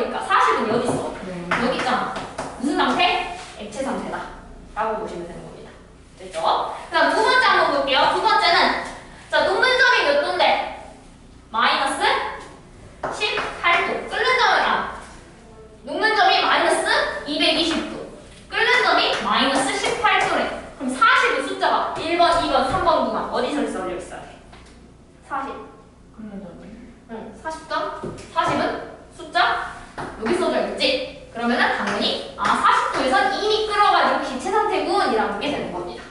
되셨죠? 여러분 다 할 수 있겠지? 오케이. 이런 문제만 풀실 수 있으면 되고요. 그 밑에 있는 문제를 또 풀기 위해서 우리 또 배워야 되는 개념이 있는데 다시 본책에 들어가서 본책 95페이지에 플러스 노트에 맨 밑에 하는 부분. 플러스 노트의 맨 밑에 95페이지 압력이나 끓는 전면화 한번 볼게요. 무슨 얘기냐면 자, 둥근 플라스크가 있습니다. 둥근 플라스크에 물을 넣고 끓였습니다. 끓였어. 그 당연히 끓었으니까 100도겠지. 그리고 나면 잠시 놔뒀어. 그럼 온도가 점점 내려갔겠지. 처음엔 100도였지만 잠시 놔뒀으니까 온도가 점점 내려가서 식혔어. 식히고 난 다음에 이걸 또 손을 딱 닫고 뒤집었어. 뒤집으면은 식혔으니까 한 90도 됐다고 치자. 90도. 90도 된 물이야. 90도에서 물 끓어 안 끓어? 안 끓어. 안 끓는 이 상태에다가 이렇게 뒤집고 난 다음에 여기다가 내가 뭘 부어주면 찬물을 갑자기 부어줬어. 찬물. 자, 찬물을 부어주면 여기에 공기들이 수증기 입자들만 있었잖아. 근데 갑자기 차가워졌지. 온도가 내려갔어. 그럼 얘네들의 부피는 커질까요? 작아질까요? 커져요. 온도가 내려갔잖아. 차가워졌잖아. 부피는 커질까요? 작아질까요? 공기의 부피는. 부피가 작아지면서. 공기의 부피가 작아지면서. 자, 공기의 부피가 작아지면 얘네들이 슉 하고 쭈그라드는 효과가 되는 거란 말이야. 그지? 그 말은 뭔 말이냐면 여기 원래는 빵빵하게 채워가지고 얘네들을 되게 때리는 압력이 컸었단 말이지. 그런데 찬물을 부으면서 얘네들이 슉 하고 지네들끼리 살짝 수축해버리니까 얘를 때리는 그 힘이 약해진 거야. 그래서 외부 압력이 작아진 겁니다 라고 볼 수 있죠. 압력이 작아진 거야. 찬물을 부음으로써. 되셨나요? 압력이 작아지니까 끓는 다음에 높아질까 낮아질까? 낮아지는 거야. 원래 물은 100도에서 끓는 게 정상이야. 그런데 끓는 점이 낮아진 이 상황에서는 90도여도 끓일 수 있다라고 해가지고 마지막에 보글보글 끓는 그림이 되는 겁니다. 찬물 부었을 때. 근데 찬물 부으면 온도가 더 내려와야죠. 찬물 부으면 여기 공기의 온도가 낮았어요. 공기의 온도가 낮아서 외부 압력이 낮아진다라고 보시면 돼요. 되셨나요? 오케이? 왜냐면 얘네는 둔해지잖아. 활발해지는 게 아니라 찬물 부었으니까 차가워졌으니까 입자 온도가 둔해지니까 얘네 때리는 것도 좀 약해지겠지. 그죠? 96페이지 용해도 배우고 96, 97페이지 용해도 배우고 오늘 끝내도록 하겠습니다.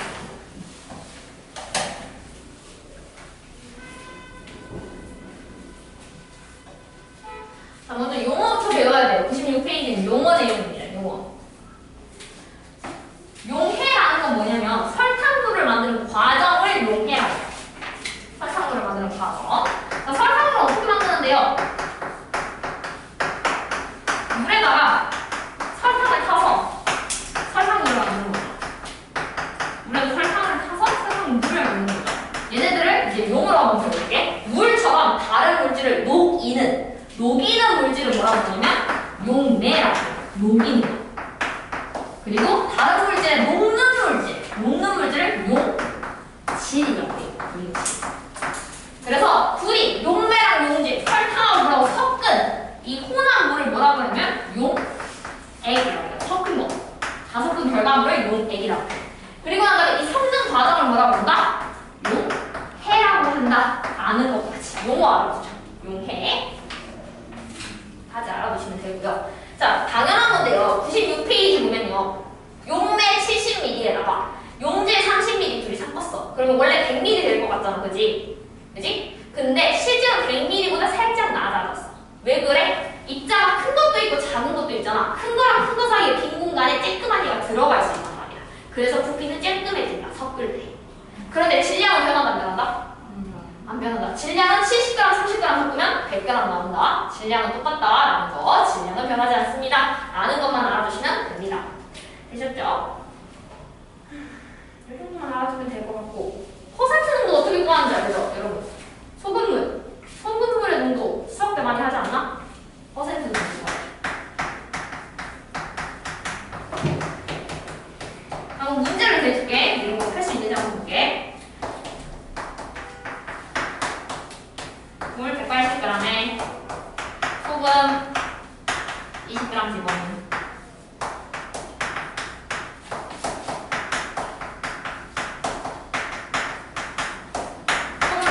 해봐요. 얼른 계산해봐. 물 180g에 소금을 220g 집어넣었어. 소금은 몇 %인가요? 수학이 안 좋나? 여러분? 수학은 못해요? 아 그래? 나는 과학만 잘하지 수학은 잘 못해요. 오케이 괜찮아. 알려줄게. 자 퍼센트 정도는 어떻게 구하는 거냐면요. 용, 액, 질량 분의 용, 진, 질량 곱하기 100. 그렇지. 곱하기 100. 이게 퍼센트 정도 구하는 공식입니다. 용액 질량은 얼마다? 물하고 소금하고 둘이 섞은 게 용액이라고 했잖아. 용액 얼마야? 200. 200. 그렇지. 용액은 200이라고 써야 돼. 용질은요? 20. 20. 용질은 소금이야. 소금. 그러면 답은 10%입니다. 라고 쓰는 겁니다. 되셨죠? 퍼센트 정도 이거 구할 수 있겠지? 오케이. 그 다음 97페이지 한번 볼게요. 중요한 말이 나온다. 해도 보겠습니다. 용해도. 용해도. 여러분 에어컨 틀면 안 돼요? 나 너무 더운데. 나 조금만 틀게. 내가 너무 더워.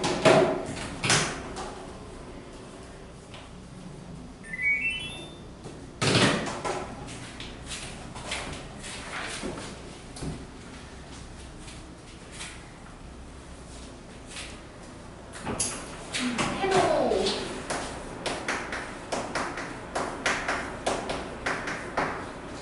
자, 용해도 볼게요. 용해도라는 건요. 용매 100g에 녹을 수 있는 최대 용질 수.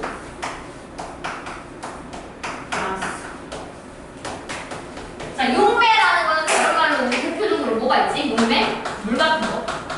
즉, 물 100g 안에 소금이 얼마나 녹을 수 있니? 라는 게 용해도라는 거야. 용매 100g 안에 들어갈 수 있는 용질의 최대 g수. 최대 몇 g까지 녹을 수 있니? 그러니까 용해도인 겁니다. 자, 그러면요. 용해도 곡선은 내가 용해도라는 거는 자, 우리 소금 대표적으로 아는데 소금은 뜨거운 물에 넣고 차가운 물에 넣어.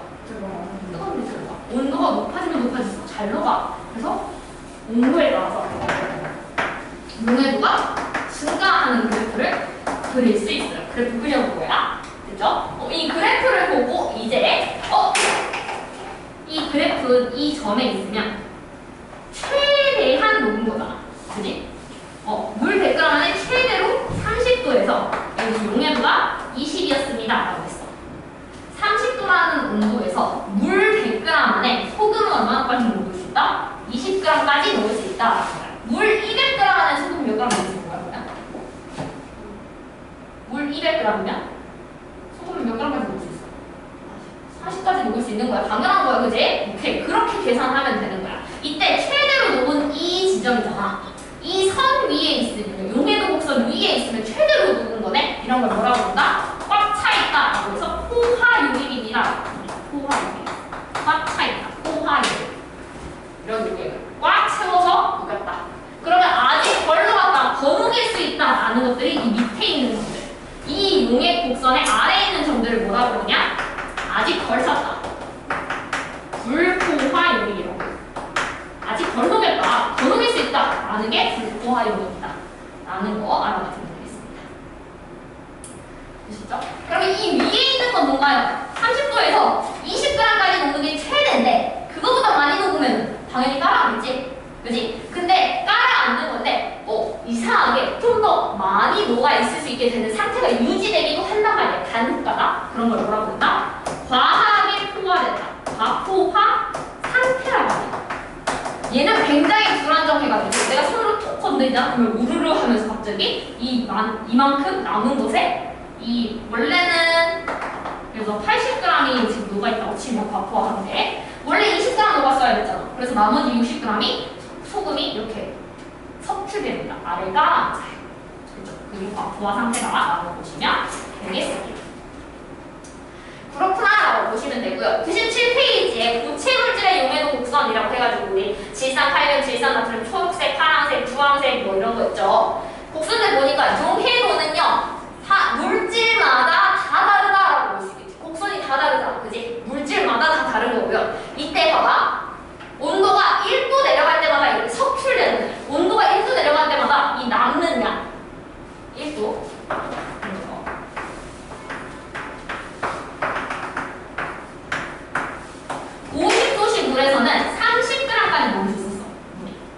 물에다가. 근데 30도씨에서는 20g밖에 못 녹았어. 그럼 50도짜리 물을 내가 가지고 와가지고 소금을 최대한 넣어본 거야. 그래서 30g까지 다 녹였다. 다 녹인 다음에 냉장고에 집어넣어가지고 30도로 바꿨어.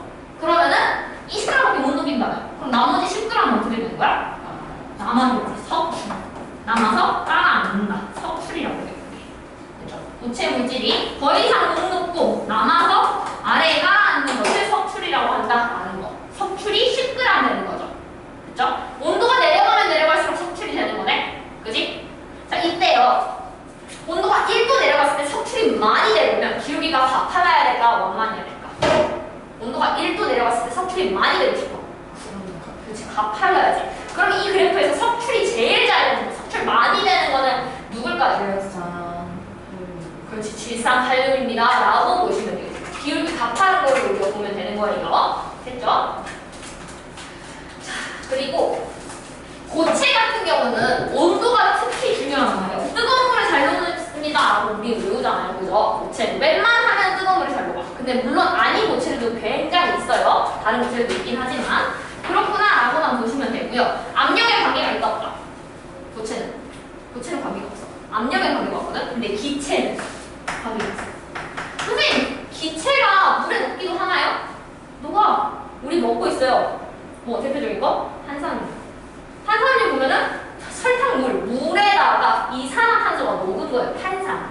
이산화탄소가 녹은 거야. 기체 뽀글뽀글 들어가 있잖아. 됐죠? 그렇게 녹아있는 게 기체가 녹습니다. 라는 뜻이고요. 기체는요,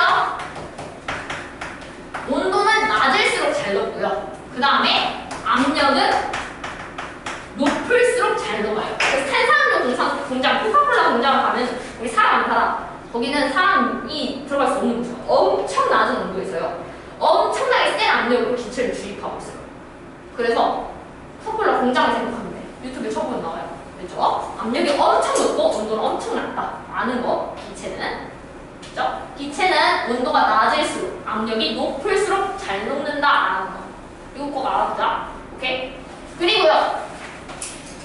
고체는 더 이상 못 녹아요. 라고 하면서 나오는 게 석출이라고 했었잖아. 기체는 더 이상 못 녹아요. 라고 하면 어떻게 되냐면 기체가 잘 녹고 있다가 기체가 더 이상 못 녹아요. 라고 하면 뽀글뽀글 기포가 올라오지. 그래서 더 이상 못 녹는 걸 기포 발생이라고. 기포가 발생한다. 기포 발생. 더 이상 못 녹는 걸 기포 발생이라는 얘기도 한다라는 거 알아두시면 되겠습니다. 자, 그럼 기포가 많이 발생했어요. 라는 얘기는 잘 녹았다는 얘기야, 덜 녹았다는 얘기야? 덜 녹았다는 얘기지. 못 녹았다는 얘기잖아. 그지? 자, 그럼 기포가 발생이 많이 되고 싶어. 그럼 온도가 높아야 돼, 낮아야 돼? 많이 먹고 기포가 많이 발생하고 싶어. 아, 내가 높아야 돼요. 온도가 높아야 되겠지. 그지? 안 녹아야 되니까. 그리고 기포가 많이 발생하고 싶어. 압력은 커져야 돼, 작아져야 돼? 작아져야 돼. 오케이? 오케이. 자, 봅시다. 97페이지에 그림 보시면요. 얼음물, 실온의 물, 50도의 물이 있는데요. 여기서 기포가 제일 많이 발생하는 건 누구다? 얼음물이가 실온의 물이가 50도의 물이가? 50도. 온도가 제일 높을수록 기포가 많이 발생하죠. 우리 코카콜라를 봐봐. 코카콜라에서도 차가울 때랑 뜨거울 때랑 누가 김이 더 많이 빠져? 뜨거울 때. 김 빠진 콜라 탄산이 다 날아가 버리는 거구나. 그지? 뜨거울 때가 더 기포가 많이 발생한다라는 거. 그 다음에 뚜껑 닫은 거랑 연 것 중에서. 자, 닫은 거랑 연 것 중에서요. 먼저 압력 비교입니다.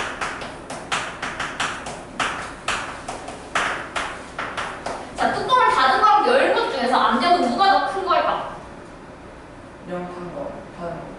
자, 뚜껑을 닫았으면 기체가 막혀있지. 막혀있으니까 기체들이 갈 곳이 없으니까 막 벽면을 때릴 수 있지.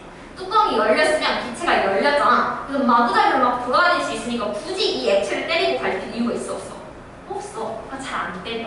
그러면 누가 더 잘 때리는 거야? 닫은 아이를 더 잘 때리는 거야. 닫았을 때. 압력은 닫을 때가 더 큰 겁니다. 되셨나요? 오케이? 압력은 닫을 때 더 큰 거야. 그래서 우리 뚜껑이 닫혀있는 코카콜라를 내가 뚜껑을 딱 연 순간 뚜껑이 열면 압력이 커져 작아져? 작아져. 압력이 작아지는 순간 덜 높게 돼서 기포가 뽀글뽀글 발생하는 거잖아요. 여는 순간 기포가 막 발생하는 거 기억나시죠? 열어봐. 코카콜라 한번. 오케이? 열어보시면 돼요. 여러분은 기억할 수 있어. 자, 우리 97페이지 예시 한번 볼게요. 더운 여름철에 물고기가 수면 위에서 입을 내밀고 뻑뻑뻑뻑 거리는 거. 여름이니까 거기 안에 물에 산소가 녹아 있어야 되는데 산소가 잘 못 녹는 거야. 그래서 어쩔 수 없이 물고기 위에 올라가서 산소 먹으려고 위에 뻐끔뻐끔 하고 있는 거예요. 밥 먹으려고 있는 게 아니야. 수돗물을 끓이면 수공량 냄새가 없어진다. 왜? 수공량 냄새는 결국 염소 기체 때문이라고 했잖아. 기체가 녹아있어서 있는 건데 끓였으면 염소 기체가 녹아있던 게 점점 더 날아가겠지. 기포 발생하겠죠. 그래서 없어진다. 그리고요. 자, 압력의 영향. 탄산음료 뚜껑을 따면 기포가 막 발생하면서 거품이 올라온다. 그 다음에 심해에서 오랫동안 잠수했어. 잠수부가 심해. 물 밑에서 잠수를 했단 말이야, 사람이. 그러면요, 이 잠수부는 당연히 산소통을 들고 갔을 거야, 그지? 산소통을 들고 갔으니까 이 산소가 이제 우리 그 혈관에 녹아있을 거 아니에요. 그때 압력이 높으니까 잘 녹을까 덜 녹을까, 산소가? 압력이 높으니까 산소가 잘 녹을까 덜 녹을까, 우리 피에. 잘 녹아. 잘 녹겠지, 그지? 잘 녹는 건 문제가 안 돼. 그런데 다시 위로 올라올 때거든요. 내려가는 건 문제가 안 되는데 위로 올라오면요, 잘 녹던 것이 점점 못 녹게 되는 거잖아요. 압력이 낮아지니까, 그지? 그러면 점점 못 녹으면 어떻게 된다고 했어? 기포가 발생하는 거겠지. 우리 혈관에 산소가 있었는데 기포가 막 발생하는 거야. 그러니까 갑자기 피가 끓는 것처럼 기포가 막 발생해. 그래서 혈관을 막 건드려. 그래서 혈관이 터질 수도 있어요. 그게 잠수부력이에요.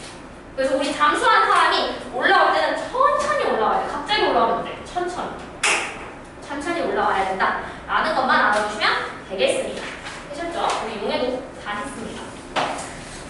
본교재 숙제부터 먼저 불러줄게요. 뭐 다 아시겠지만 오늘 3번 나왔으니까 와, 오늘 3번 82페이지에서 84페이지까지 82에서 84페이지까지 그 다음 90페이지에서부터 92페이지까지 그 다음 98페이지에서부터 100페이지까지 풀으시면 되겠습니다. 3개 푸시고 다음 여기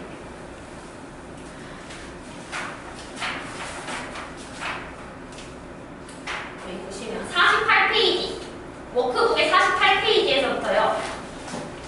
워크북 48페이지에서부터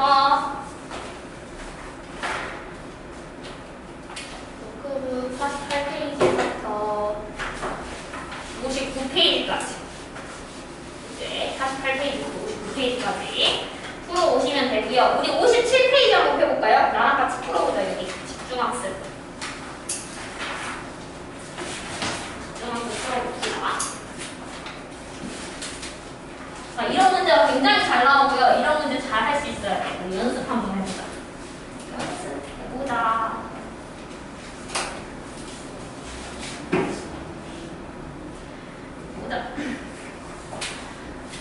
먼저 여기 옆에 그래프가 하나 그려져 있잖아요. 그거 제가 그려볼게요. 그려볼게.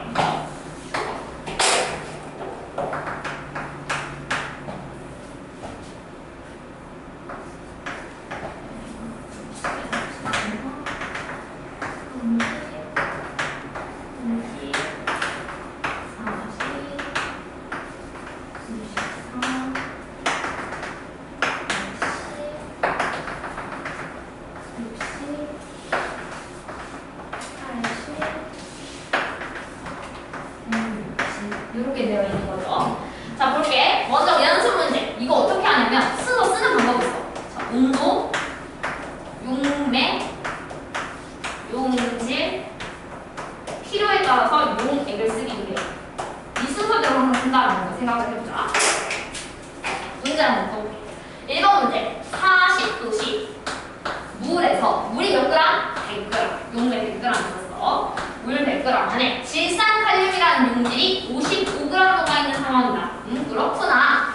근데 이 용액을 0도씨로 바꿨다. 온도 0도씨로 바꿨습니다. 밑에다 0도라고 딱 써요. 40도씨가 0도씨로 바뀌었다.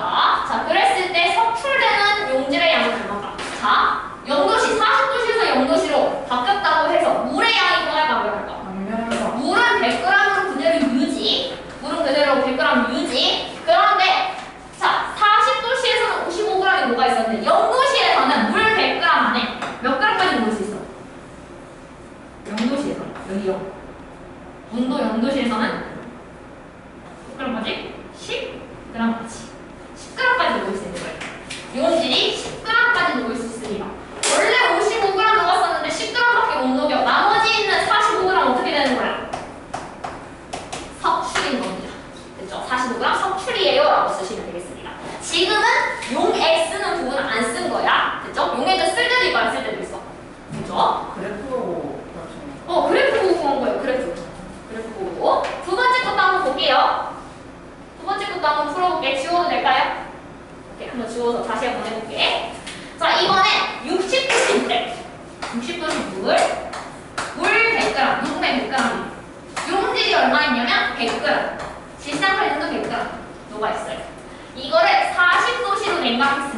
오케이. 40도씨로 냉각했어. 그러면 물 양은 변한다, 안 변한다?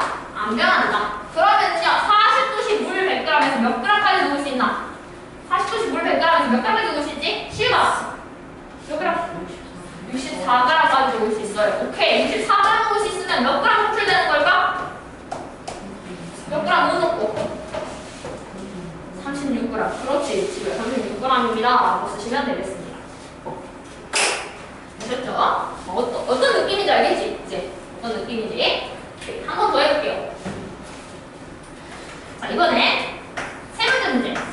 60도씨 물 50g이야. 물이 50g 들어가 있는데 질산칼륨이 50g 녹았습니다. 오케이, 그렇구나. 근데 이거를 20도씨로 냉각했어요. 20도씨로 냉각하면 얼마나 석출이 되나요? 자, 20도씨에서 물은 몇 g이지? 똑같이 50g이야. 자, 20도씨에서요, 용해도가, 20도씨 용해도가 30이었잖아. 여기다 30 그렸으면 돼야 돼요. 안 돼. 왜? 용해도는 물 100g 기준이었거든. 물 50g에는 몇 g밖에 못 녹는 거야, 그러면? 그렇지. 15g밖에 못 녹는 거야. 그러면 석출 얼마만큼 된다? 35g이 석출이 된다. 라고 쓰시면 되겠습니다.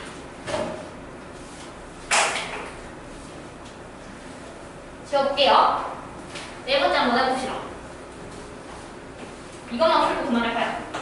자, 80도씨 물 300g이야. 물이 300g이 됐어. 질산칼륨이 450g이 녹아있습니다. 그런데 20도씨로 냉각했어. 오케이? 그랬을 때 용매에는 물은 300g인 거 그대로 유지지. 물 300g인 거 그대로 유지. 이랬을 때 얼마나 녹을 수 있나? 그래서 20도씨에서요, 물 100g 기준에 몇 g까지 녹을 수 있다? 30. 물 300g 기준으로는 10. 물 100g에 30g이었어. 물 300g으로 물이 3배나 됐잖아. 몇 g까지 녹을 수 있어? 90g까지 녹을 수 있는 거죠. 그죠? 그럼 몇 g 석출되는 거일까? 360g. 그렇지. 360g이라고 하시면 되겠습니다. 됐죠? 자, 그 밑에 있는 것도 한번 해볼게. 밑에 있는 문제. 자, 그 밑에 있는 문제는 이번에 어떻게 하냐면, 내가 지금 온도, 용매, 용질 이렇게 세 가지를 썼잖아. 여기다 하나 더 써. 용액도 필요할 때 넣는 거예요. 필요할 때 넣는 게. 필요할 때 어떤 문제냐? 60도씨에서 질산칼륨 포화수용액 212. 용매 얼마인지 몰라? 물 얼마 있는지 모르고 질산칼륨 얼마 있는지 모르지. 섞어가지고 210g이야. 그리고 얘는 포화 상태래. 다 녹였대. 최대한 녹인 게 210g이래. 그렇구나. 이것만 보고 우리가 뭘 알아야 되냐? 물 몇 g이지? 질산칼륨 몇 g이지? 쓸 줄 알아야 돼. 어떻게 해요, 선생님? 자, 봐봐. 60도씨에서는 물 100g 기준으로 최대한 많이 녹으면 110g까지 녹을 수 있는 거다. 물 100g 기준으로 110g 녹이면 용액이 자연스럽게 210g이 되는 거 보이시나요? 오케이. 찾아버렸어. 물 100g에 질산칼륨 110g 녹아있는 거구나. 라고 찾아버린 거야. 됐죠? 받은 상태에서 이제 시작. 자, 이거에서 40도씨로 냉각시켰어. 40도씨에서는 물 100g 안에 얼마까지 녹을 수 있나요? 64g밖에 못 녹아요. 64g밖에 못 녹는다. 그럼 나머지 석출되는 거 얼마다? 46g이다. 라고 쓰시면 되는 거예요. 할 수 있겠나요? 오케이. 한 번 더 해볼게. 한 번 더. 자, 그 밑에 있는 문제도 한번 보자. 그 밑에 있는 문제는요, 똑같이 60도씨예요. 60도씨. 이번에 질산칼륨 포화 수용액이 420g이에요.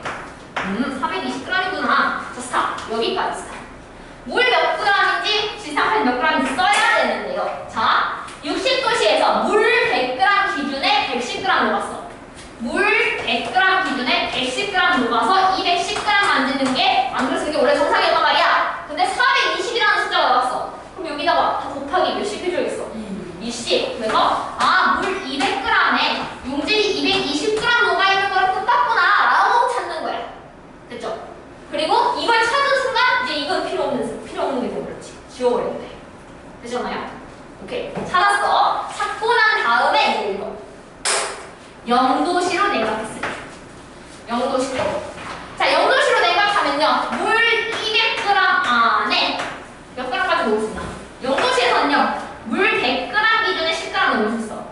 물 200g 기준에 몇 g까지 넣을 수 있어? 괜히 20g 넣을 수 있어. 그럼 몇 g 속출될까?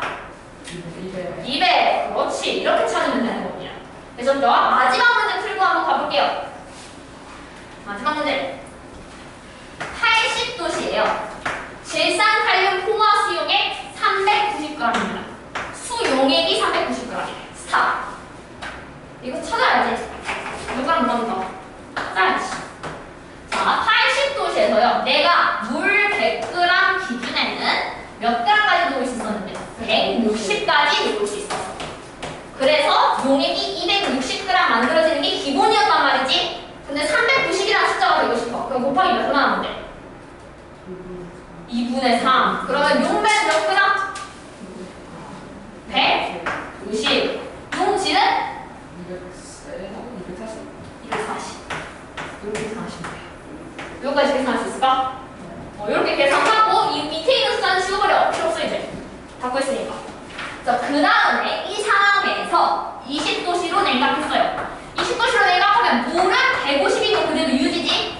물 150 그대로 유지? 자, 20도씨에서는 물 100g에 30g 넣었거든요. 물 150이면 몇 g까지 넣을 수 있을까? 물 100g에 30g 넣을 수 있어. 150이면 45g 넣을 수 있는 겁니다. 용질이 45g까지 가능해요. 라고 하는 거죠. 그럼 몇 g 속출이 되는 거지? 100? 그렇지. 195g이라고 쓰시면 되는 겁니다. 되셨죠? 요렇게까지 하시면 좋을 것 같아요. 되셨나요?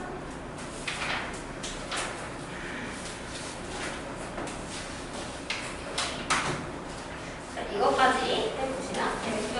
쉬네. 23분이군요. 오늘 여기까지 하도록 하겠습니다. 여러분 숙제 다 해오시고요. 다음 시간에 보도록 하죠. 시험 문제. 저번 시간에 봤던 시험 문제 있잖아요. 드리겠습니다. 쉬울